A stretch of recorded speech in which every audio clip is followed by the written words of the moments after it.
Jadi alhamdulillah kita bisa ketemu di sini. Senang sekali nih melihat cerita tentang perkembangan Fakultas Teknik dan Pangling Pak Dekan. Masuk ke sini rasanya waktu itu masih sepi karena teknik juga masih tersebar, kimia masih di skip, nuklir juga masih di skip, kemudian di sini masih relatif baru. Yang saya ingat ada KPTU. Kepanjangannya apa ya KPTU itu? Kantor Pusat Tata Usaha. Karena dulu di Gerakan Mahasiswa seringkali pinjam ruangan, dan salah satu ruangan terbaik yang ada waktu itu ruangan KPTU gitu. Jadi kita sering pinjam di KPTU. Teman-teman sekalian, teman-teman ini berada di sebuah institusi yang merupakan kawah candi Dumoko. UGM ini luar biasa. Mungkin bagi yang sedang menjalani kuliah ya just another university. Tapi teman-teman sekalian, pengalaman di kampus ini akan bisa menjadi bekal yang luar biasa. Jadi manfaatkan betul buat teman-teman yang sedang kuliah. Jadilah mahasiswa yang sibuk, jangan mahasiswa yang waktunya longgar. Kalau nggak sibuk berarti you are in trouble. Kalau waktunya longgar, you are in the wrong direction. Tapi kalau Anda sibuk, maka you are on the right path. Apapun sibuknya, karena sibuknya tentu sibuk yang produktif karena kesibukan di kampus. Bidangnya apapun sesuai dengan apa itu yang menjadi minat, passion, latar belakang, latar depan. Tapi jangan jadi mahasiswa yang waktunya longgar. Jadi saya ini pernah ditanya Pak Dekan, indikasi mahasiswa yang baik itu bagaimana? Kan kriterianya banyak, bisa pakai IP, bisa pakai itu. Saya pakai sederhana saja. Anda sibuk atau Anda longgar waktunya. Kalau Anda sibuk, insya Allah Anda luar biasa. Tadi ketika masuk ke sini, saya ketemu dengan tim yang menyiapkan mobil listrik ya. Boleh kasih tepuk tangan buat mereka nih. Jadi buat teman-teman di sini, selamat. Yang kedua, saya senang sekali lihat perpustakaan ini Pak Dekan.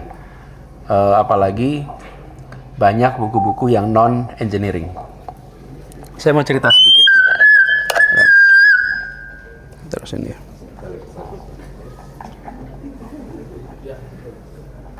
Gini.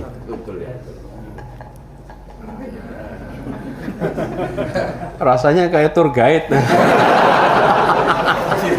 Iya, iya ini mari kita masuk ke Keraton Jogja gitu kan, terus kayak tour guide gitu. Nggak apa-apa lah, mending. Ini teman-teman bawa kertas nggak di sini? Bawa. Pak, boleh bawa kertas pegang, bawa HP juga boleh pegang. Coba buka HP-nya. Buka HP-nya, buka kertasnya. Siapkan untuk menjawab 2 pertanyaan saya.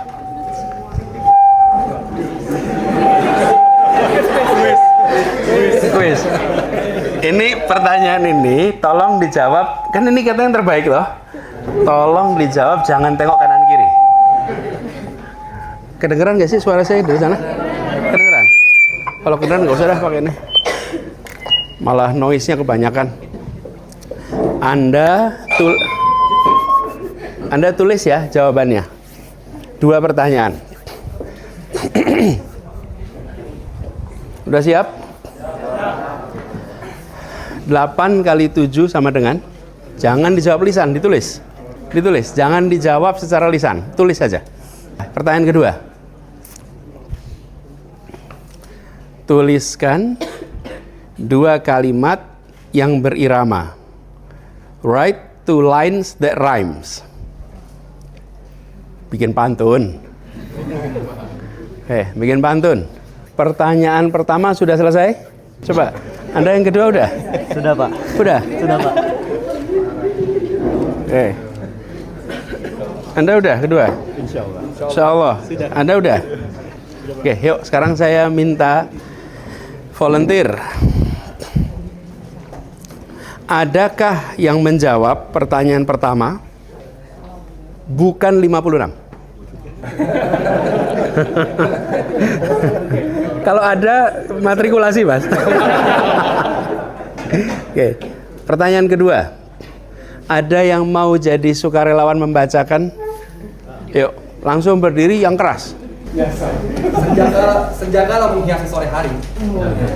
Pak Anies hadir memberikan inspirasi. Oke, good. Ada lagi yang mau? Yuk. Udah bawa kertas dari tadi dia. Yang keras. Ini pantun juga ya, Pak? Ya. Pokoknya berirama. Iya. Ya. Nah, saya mau pantun. Ini pantun mungkin udah banyak teman-teman dengar. Ubur-ubur ikan lele. Pak Anies cakep banget, Le. Aduh.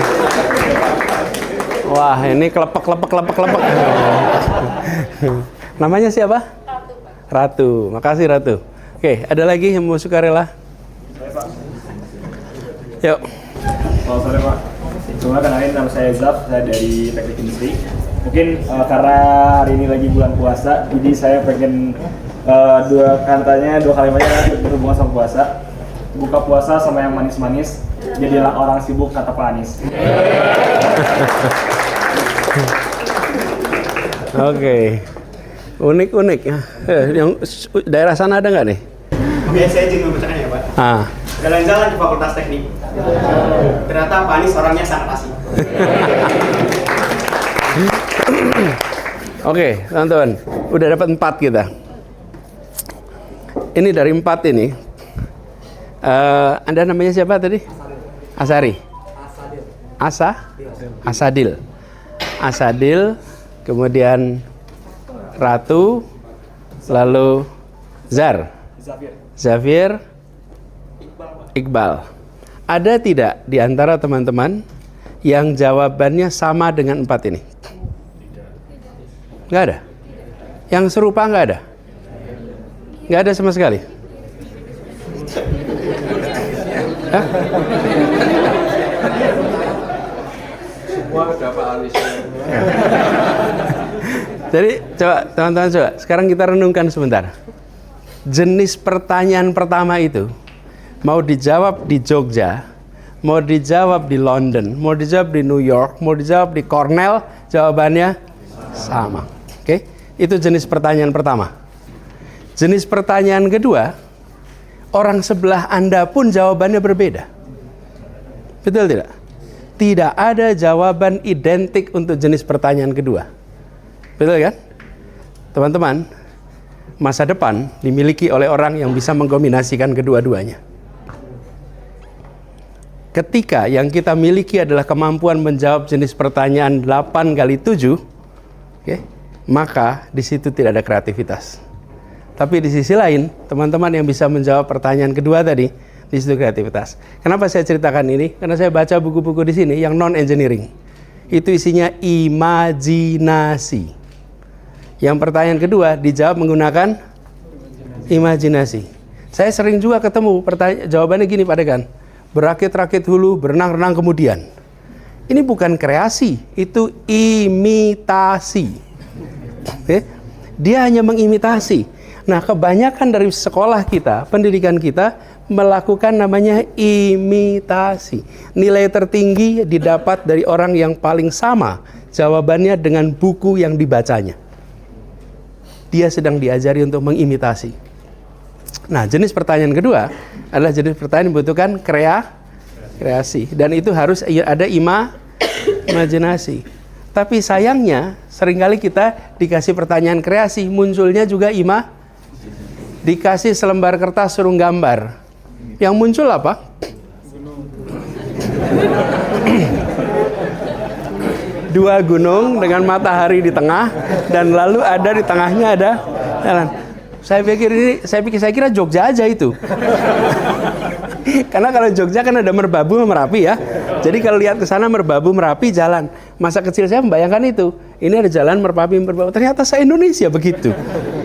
Jadi teman-teman sekalian, kita membutuhkan orang-orang yang membangun imajinasi. Nah, ini terinspirasi peristiwa ini. Saya cerita sedikit. Di tahun sekitar 2011, saya mendapat kesempatan menjadi visiting professor di Stanford. Lalu pada saat itu, Fakultas Engineering di Stanford mengadakan konferensi tentang filsafat. Fakultas Engineering mengadakan konferensi soal filsafat.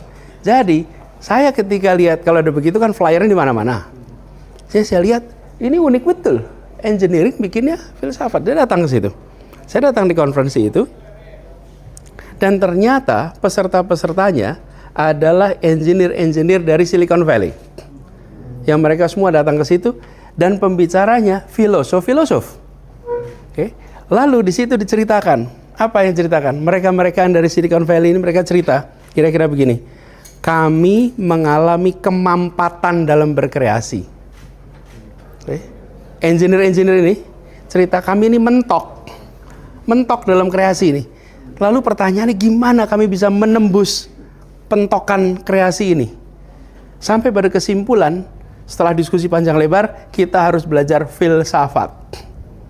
Belajar sesuatu yang merangsang imajinasi. Dengan begitu harapannya inovasi akan jalan terus. Karena tanpa imajinasi, kita tidak akan memiliki inovasi. Tidak ada kreasi dan inovasi. Kreasi dulu, inovasi. Nah, jadi engineer-engineer ini kemudian melihat perlunya belajar ilmu sosial, belajar filsafat untuk mengembangkan daya imajinasi. Jadi teman-teman, pertanyaan pertama adalah pertanyaan ada di fakultasnya teman-teman semua. Betul kan? Ini jenis pertanyaan pertama. Jenis pertanyaan kedua jarang muncul di fakultas teknik. Bener nggak? Nah, ini yang harus dimunculkan teman-teman. Kenapa? Supaya daya imajinasi teman-teman akan terus berkembang dan efeknya memiliki kreasi, memiliki inovasi. Jadi, saya ketika mengikuti konferensi itu beberapa hari, itu salah satu konferensi yang sangat mengesankan. Karena yang berbicara semuanya orang-orang yang datang dengan kerendah hatian. Kenapa kerendah hatian? Begini nih. Bayangkan, ini top tech engineer dari Silicon Valley datang dengan mengatakan kami mentok, kami nggak bisa berinovasi lebih jauh. Itu bukan perlu kerendah hatian, bukan? Untuk mengakui ini among the best engineers. Memang kebanyakan dari situ bukan hanya kulit putih, ada India, ada Eropa Timur, ada Rusia, engineer, dan mengatakan kami mentok nih. Di sisi lain, teman-teman yang dari guru besar filsafat menceritakan betapa mereka itu kagum bahwa kemampuan mereka imajinasi ini sangat dibantu dengan kemajuan teknologi. Kemajuan teknologi memudahkan mereka dalam memunculkan berbagai macam imajinasi. Jadi buat teman-teman di sini, pesan tadi, 2 pertanyaan tadi, itu adalah gambaran masa depan. Insya Allah Anda berdua akan bisa mengkombinasikannya dengan baik. Nah, jadi terima kasih buat perpustakaannya, yang mudah-mudahan sering-sering baca novel. Sering-sering baca cerpen, sering-sering baca yang mungkin dianggap seperti ini kok seperti kurang akademik ya gitu. Kok ini kayak kurang melelahkan ya ke otak gitu. Gak apa-apa teman-teman, karena itu akan menumbuhkan sisi yang lain. Yang tadi ngacung, boleh maju ke depan. 4 tadi, yuk. Nih, saya kasih buku ya.